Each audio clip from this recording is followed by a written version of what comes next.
מזמור לדוד.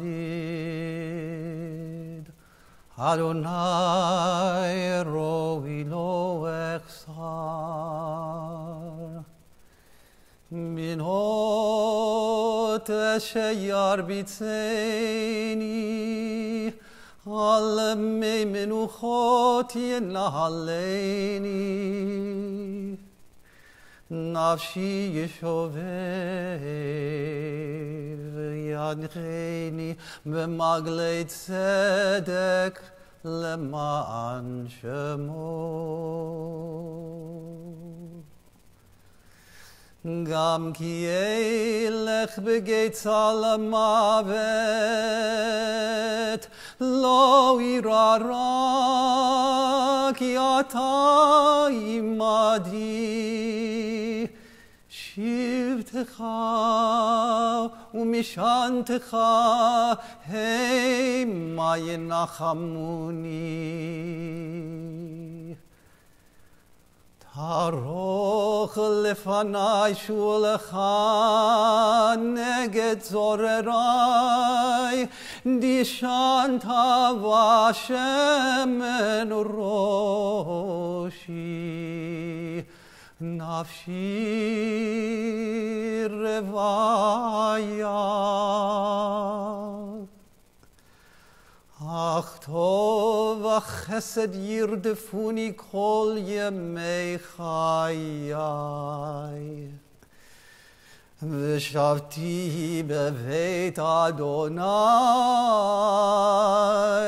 לאורך ימים.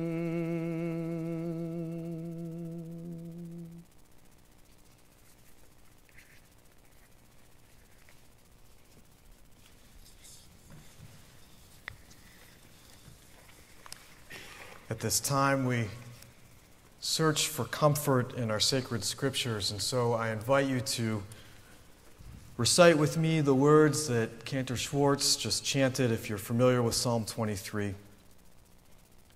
God is my shepherd, I shall not want. God makes me lie down in green pastures, leads me beside still waters, and restores my soul. You lead me in right paths for the sake of your name. Even when I walk in the valley of the shadow of death, I shall fear no evil, for you are with me. Your rod and your staff, they comfort me. You have set a table before me in the presence of my enemies. You have anointed my head with oil. My cup overflows. Surely goodness and mercy shall follow me all the days of my life, and I shall dwell in the house of God forever.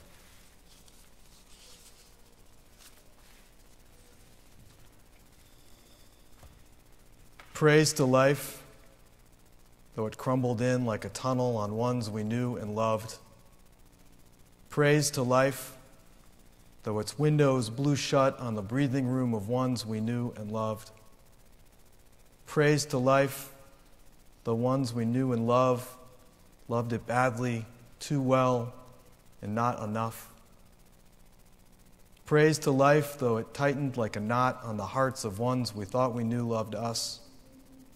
Praise to life, giving room and reason to ones we knew and loved who felt unpraisable. Praise to them, how they loved it when they could. In the book of Proverbs, we read that the human spirit is the light of God. Within each of us, God implants a divine spark. Each of us has the obligation to tend the spark and fan it into a flame and light up one's own life and the light of others. A candle can be snuffed out, or it can burn out, or it can kindle other candles. When the flame is passed on to others, the flame continues to burn long after the original candle has been extinguished.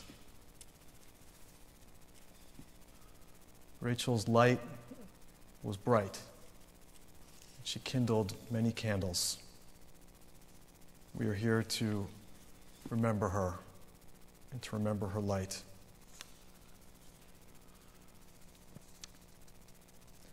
Adonai, who may abide in your house, who may dwell in your holy mountain, those who are upright, who do justly, who speak the truth within their hearts, who do not slander others or wrong them or bring shame upon them, who scorn the lawless but honor those who revere God, who give their word and come what may do not retract, who do not exploit others, or do not take bribes.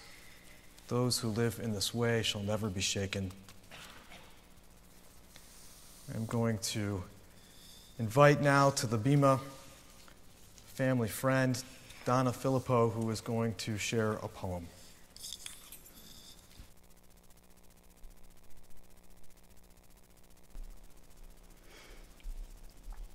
I am a percussionist in the Lake Wobegon Brass Band, which means that I've had the privilege of creating music in countless rehearsals and performances with Mike Serber.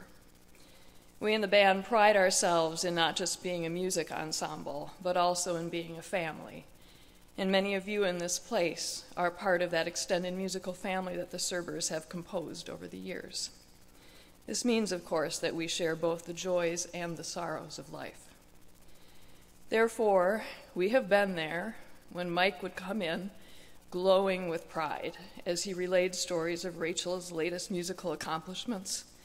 And we have seen him shine with love when he described not just the sounds she was able to produce, but also her extraordinary heart and beautiful way of being with others that gave those sounds wings. Now we share a sudden end to those sounds.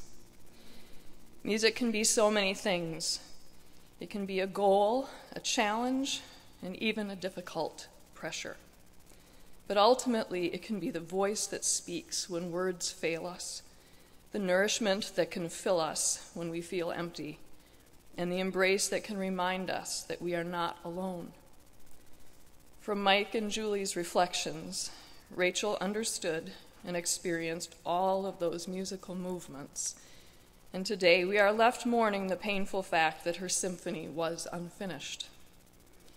So I offer this poem hoping that Mike and Julie and all of us in their family, both of shared lineage and shared life, I hope it provides some comfort, a grand core of an embrace. The poem is called Endless by an anonymous author. Do not judge a song by its duration, nor by the number of its notes.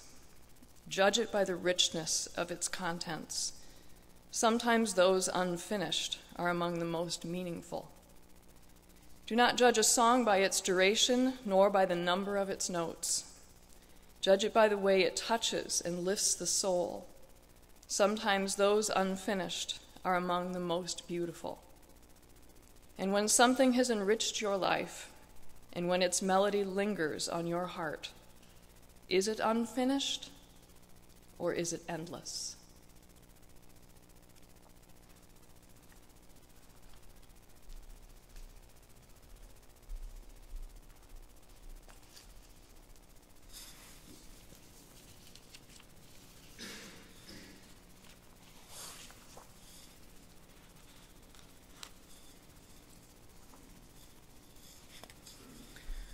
I imagine that the anonymous author of that poem had Franz Schubert in mind when he was writing it, because we know that Schubert had a symphony called the Unfinished Symphony.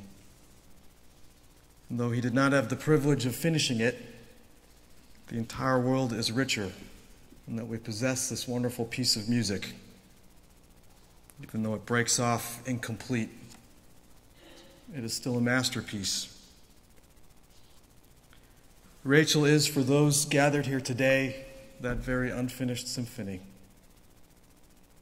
Perhaps this metaphor is so apt for Rachel because the symphony of her life is unfinished, but there are now worlds of music, symphonies that are also incomplete in her absence.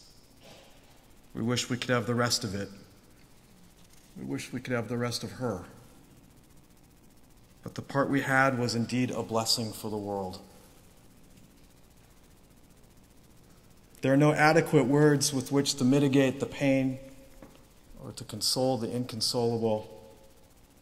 This is why we have come together in despair. We acknowledge that words are of little help.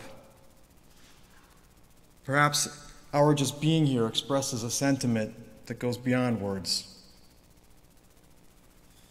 Her death is hard for us to believe, hard to understand. It seems senseless. We know that the way she died is not the answer to pain, but in her pain, in her darkness, she felt it was the answer. I'm reminded of a poem called I See Your Pain by Anne Weems. I see your pain and want to banish it with the wave of a star, but I have no star. I see your tears and want to dry them with the hem of an angel's gown, but I have no angel. I see your heart fallen to the ground and want to return it wrapped in cloth woven of rainbow, but I have no rainbow. God is the one who has the stars and the angels and the rainbows, and I'm the one God has sent to sit beside you until the stars come out and the angels dry your tears and your heart is back in place, rainbow blessed. Rachel had more empathy for others than most people you will ever meet. It has been suggested that perhaps she simply used her well of caring for others rather than for herself. It wasn't that people didn't try. I think Greg, Julie, Mike, David, perhaps you are hurting the most. And I know you each tried to be the one to truly hear her, to see Rachel's pain. You tried to be her star and her angel and her rainbow. As Greg has described, Rachel had a dark side that most people didn't see or know about. She also had an incredibly bright side. She was at once very serious, but also had an incredible wit. She was strong and vulnerable. She was stoic, but also quite fragile. And it was hard to take her grief and sadness too seriously, because as far as she could swing into that darkness, she could also swing just as far in the other direction. Greg, everyone here joins me in expressing our condolences. This isn't what you planned. This isn't the life you two envisioned when you stood beneath the wedding canopy with Rabbi Cohen. In fact, Rabbi Cohen recalled to me that Rachel literally looked like an angel on that day. And others have shared how full of life she was, laughing and giddy as you took your vows. There's a Jewish notion called besheret, that something is meant to be. Perhaps that is just our way of assigning significance to coincidence. But two trumpet players ending up on the same softball team, that seems besheret. Your first date, showing up with your trumpet case the same as Rachel's, that seems besheret. Dueling trumpets, you jazz, she classical, besheret. As you two became a couple, I know you saw both her light and her darkness.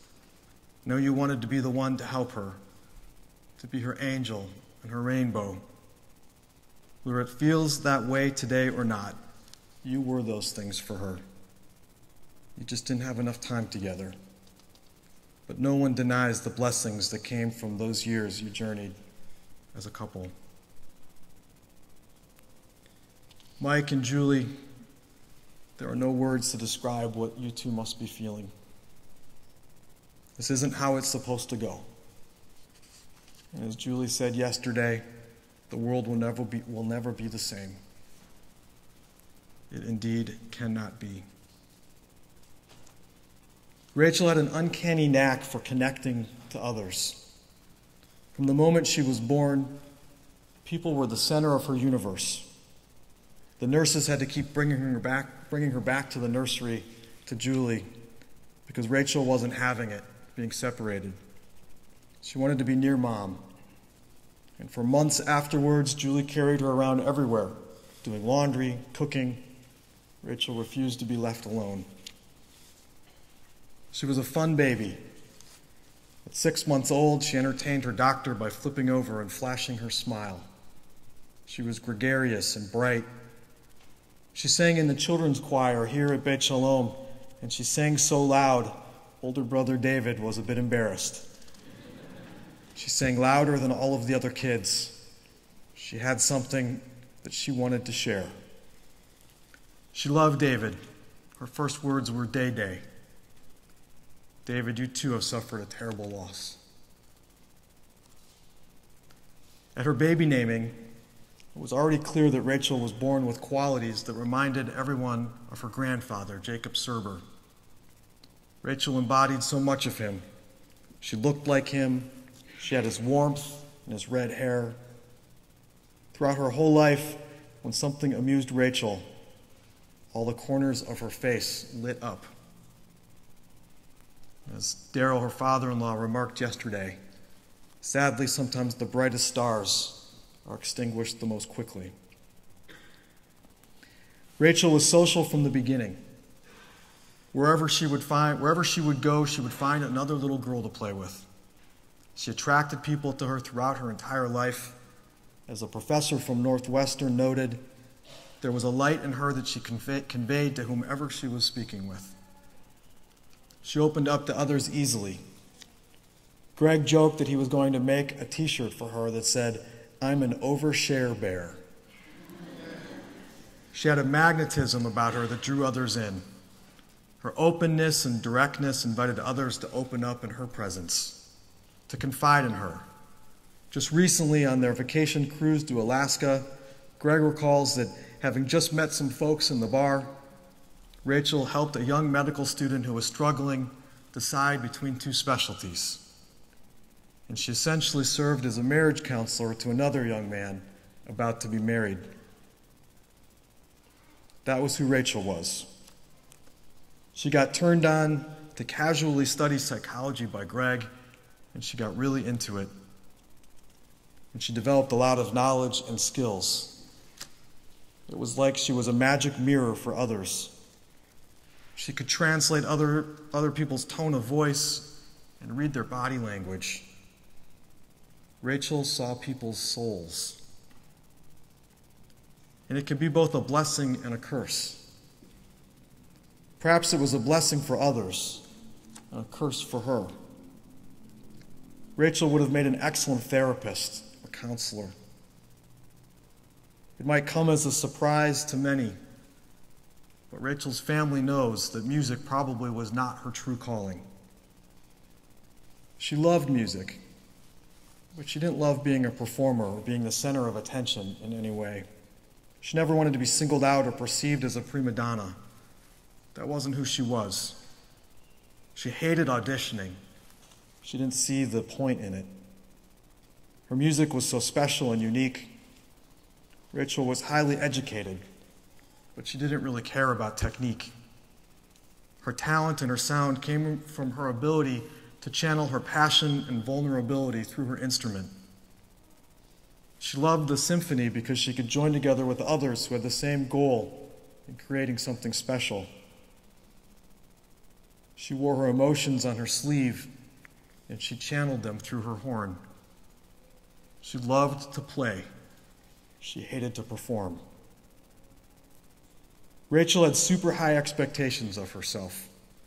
She had a hard time meeting them.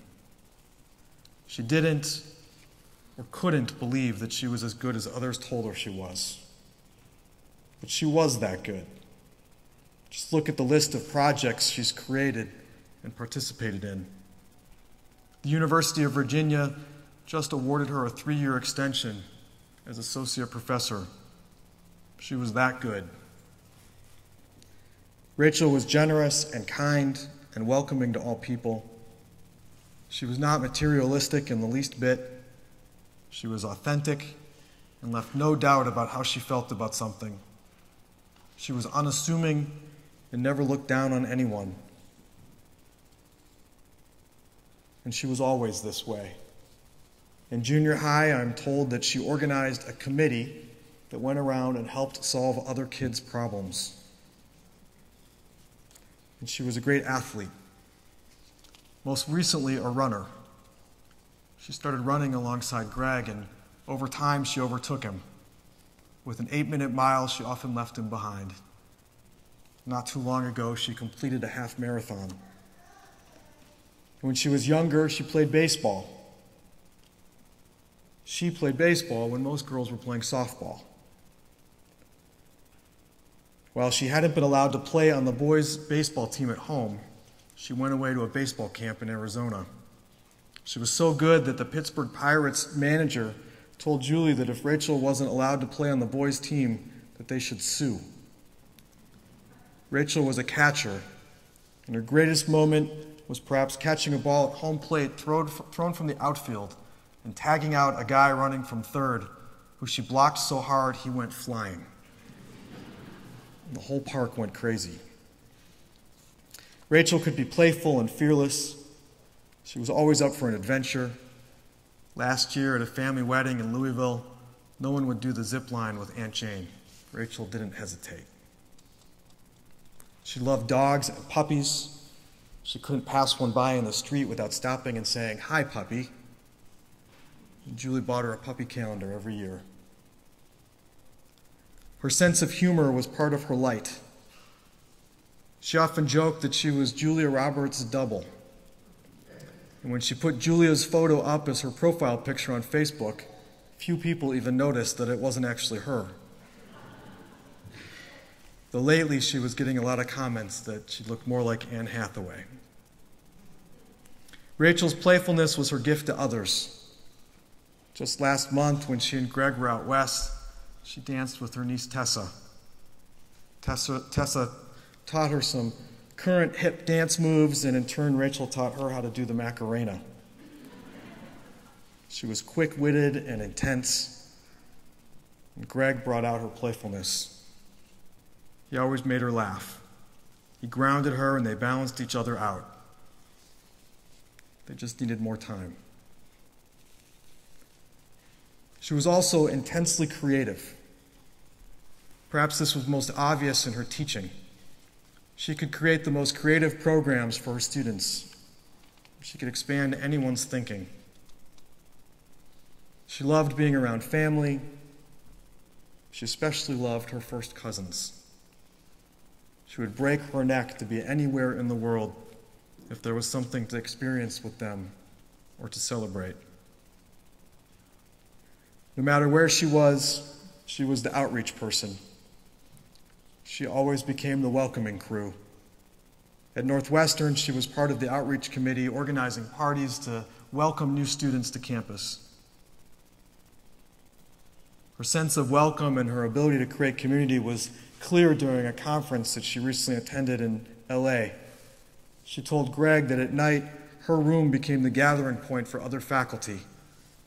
And she turned her bed into the share bed. They all sat on it and had to share something personal about themselves. Always the overshare bear. Rachel was so authentic, she had no tolerance for fake. She wanted to experience what was the most real in life. She could see through anyone and anything that was fake. Greg points out that this made it impossible to play poker with her. She could see right through you.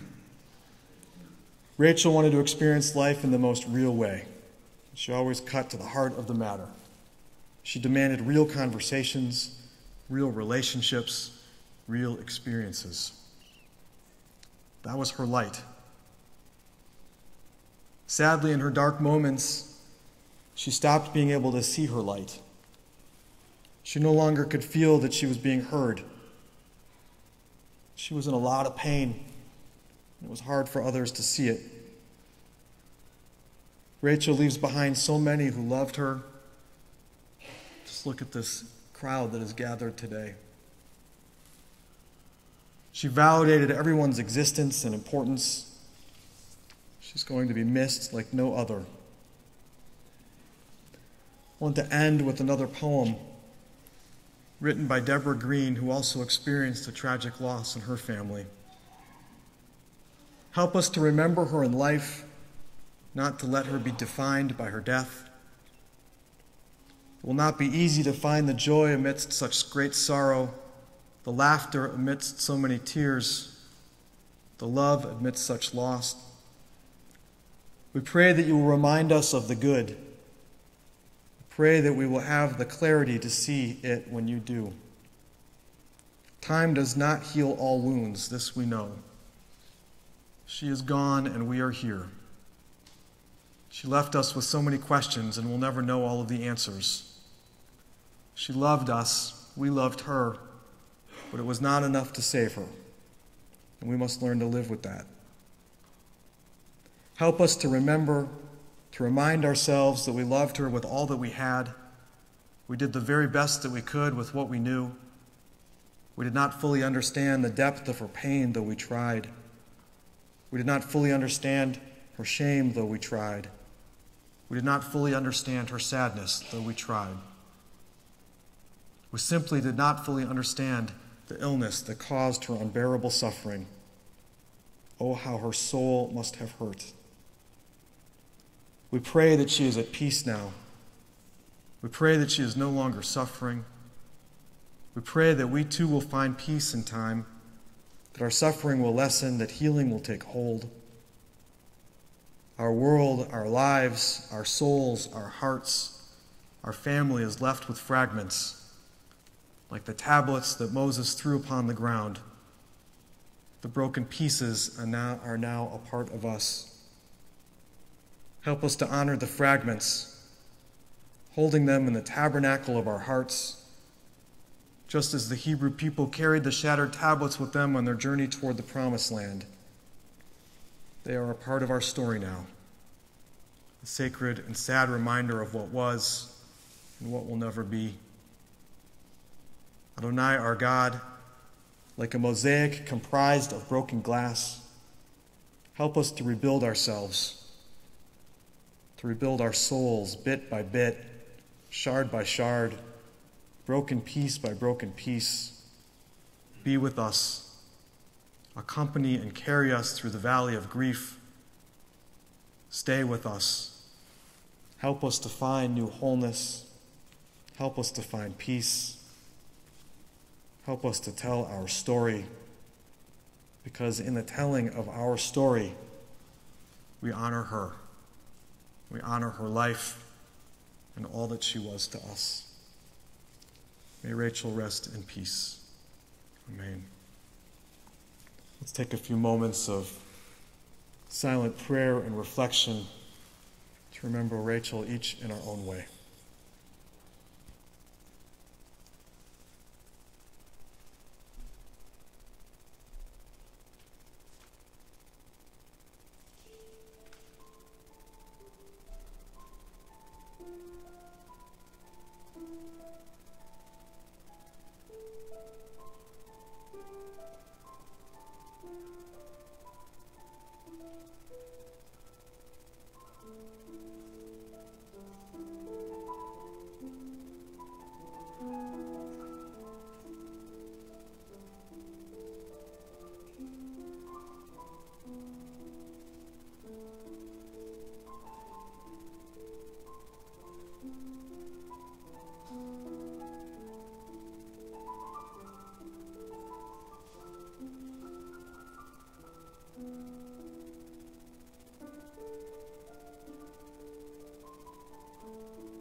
In just a minute or two, we are going to conclude our time together here in our sanctuary, and we will process from here to the cemetery. I just wanted to make two explanations of what happens after that.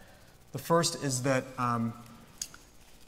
Rachel will be accompanied from the sanctuary to the hearse by pallbearers, and Julie and Mike would like to invite all of the first cousins to help with that. So in a moment after we do our final prayer, we'll have you come forward to help accompany her out to the hearse. The other is that it's our custom in the Jewish community to join together throughout the period of mourning, the primary period of mourning, which is called Shiva. And tonight at Julie and Mike's home at 7 p.m., we will gather for what we call a minyan service, an opportunity to do the evening prayers and conclude with Mourner's Kaddish. And so it was important that they wanted me to explain what that would be. It'll be a gathering focused on those prayers and an opportunity for each of you to give them hugs and share your condolences in their home tonight. And that'll be tonight and tomorrow night at 7 p.m. Our last prayer is called El Malei Rachamim, and that is a memorial prayer. And it is a prayer really that allows us to pray on Rachel's behalf, pray to God, and ask that her soul be greeted tenderly and given protection. So Cantor is going to chant for us, and then I will translate it, and we'll ask the pallbearers to come to the front at the end of that prayer. Please rise.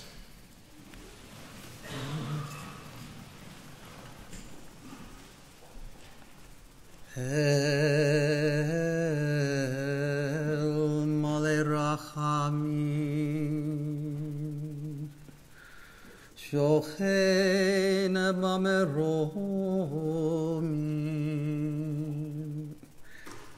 Hametzeh Menucha Nechona Tachat Kanefei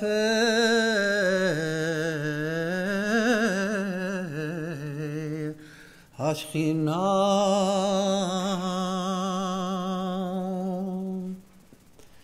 B'malot Kedoshim Uteorim Kezohar Arakia Mazhirim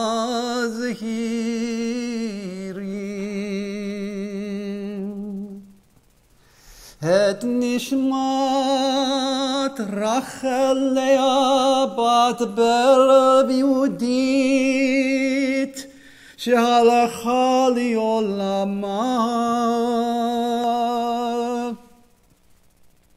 בגן עדן תהא מנוחתה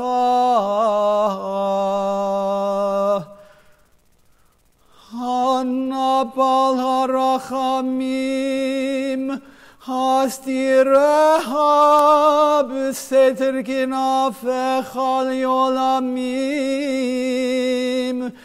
וצרור בצרור החיים את נשמתה אדוני הוא נחלתה ותנוח בשלום על משכבה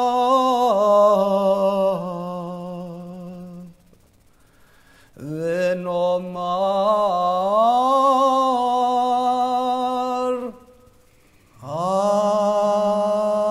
Amen.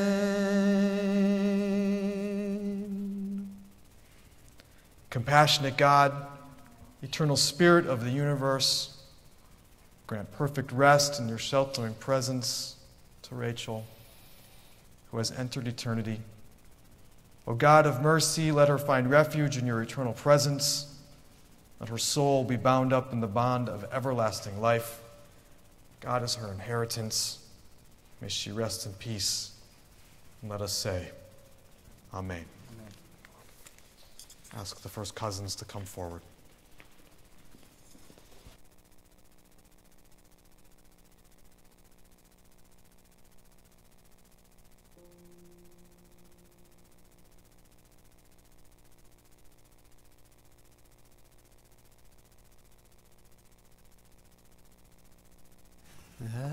עיני אל ההרים מאין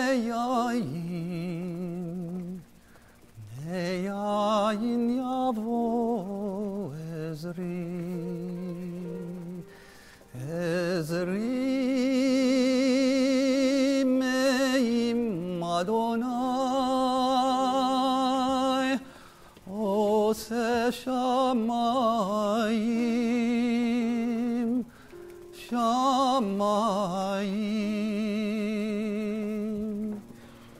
הארץ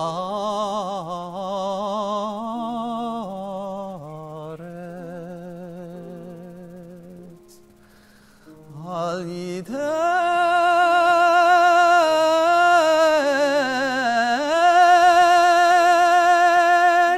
lamot raglecha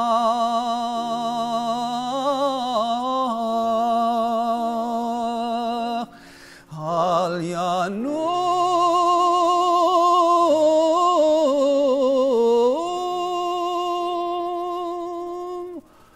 shomrecha hinei lo yanum v'lo yishan shomer Yisrael Adonai shomrecha Adonai tzilcha yad yeminecha Yomam hashemesh lo yakeka v'yareach balayla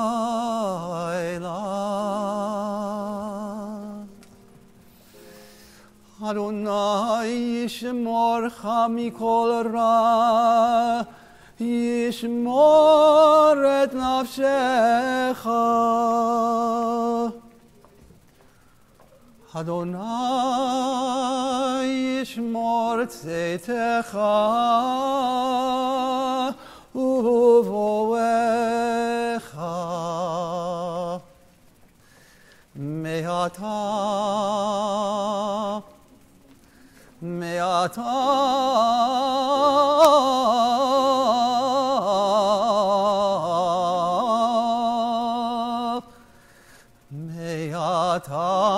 ve'ad olam.